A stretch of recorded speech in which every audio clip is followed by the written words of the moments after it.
একজন নারী যখন কথা বলে তখন ভেবে নেবেন সবটাই ঠিক আছে। একজন নারী যখন ঝগড়া করে তখনও ভেবে নেবেন সবটাই ঠিক আছে। কিন্তু একজন নারী যখন চুপ হয়ে যায় তখন ভেবে নেবেন কোনো একটা ঝামেলা আছে। কারণ নারীদের জন্য চুপ হয়ে যাওয়াটা হলো শেষ একটা স্টেজ। নারী কথা বলবে, আর্গু করবে, তর্ক করবে, ঝগড়া করবে, ভালোবাসবে, কান্নাও করবে। কিন্তু একটা নারী যখন বুঝতে পারে এই সবই বৃথা চেষ্টা, তখন সে একদম চুপ হয়ে যায়। একটা নারী কখন বাইরে থেকে একদম চুপচাপ হয়ে যায় জানেন? যখন সে ভেতর থেকে ভেঙে চুরে একেবারে তছনছ হয়ে যায়।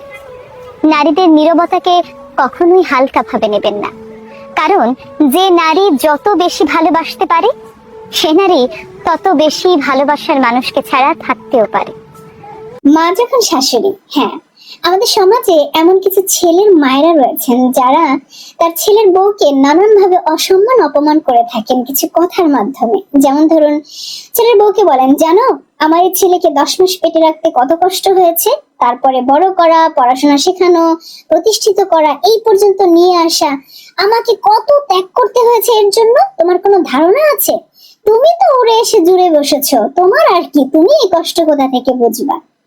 আচ্ছা, এইসব শাশুড়িদের ক্ষেত্রে জাস্ট ছোট্ট করে একটি প্রশ্ন করতে চাই। আপনি আপনার সন্তানকে পেটে রেখেছেন, কষ্ট পেয়েছেন, বড় করেছেন, অর্থ খরচ করেছেন, আপনার যত রকম ত্যাগ রয়েছে, এ কথা 100% সত্য।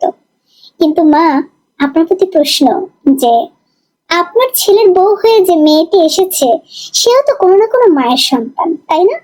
তাকেও তো তার মা 10 মাস 10 দিন পেটে রেখেছে, কষ্ট করেছে, অর্থ খরচ করেছে, অনেক ত্যাগ স্বীকার করেছে, তারপরে বড় হয়েছে।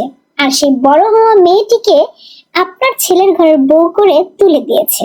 নাকি আপনি বলতে চান যে ওই মায়ের কোনো কষ্ট হয় নাই, সে দারাজ কিংবা আলিবাবা থেকে অর্ডার দিয়ে ঘরে নিয়ে এসে আপনার ঘরে আবার পাঠিয়ে দিয়েছে, এমনটা কি? খুব অবাক লাগে মা।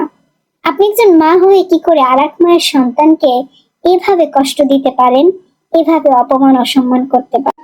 জানেন, যখন শ্বশুর বাড়ি থেকে বউ বাপের বাড়িতে যায় তখন শাশুড়ি কখনো টাকা দিয়ে বলে না, এই নাও কিছু টাকা রাখো, কাজে লাগবে। মায়ের বাড়িতে যাচ্ছ, কিছু টাকা নিয়ে যাও। কিন্তু যখন মেয়ে মায়ের বাড়ি থেকে শ্বশুর বাড়ি আসে তখন মা অবশ্যই টাকা দিবে এবং সাথে আরো অনেক কিছু টুপলা টুপলি করে বেঁধে দিয়ে দিবে আর বলবে, নিয়ে যা, তোর কাজে লাগবে। এটাই পার্থক্য নিজের পেট থেকে জন্ম দেওয়া বাচ্চা আর অন্যের ঘর থেকে নিয়ে আসা বাচ্চার মধ্যে।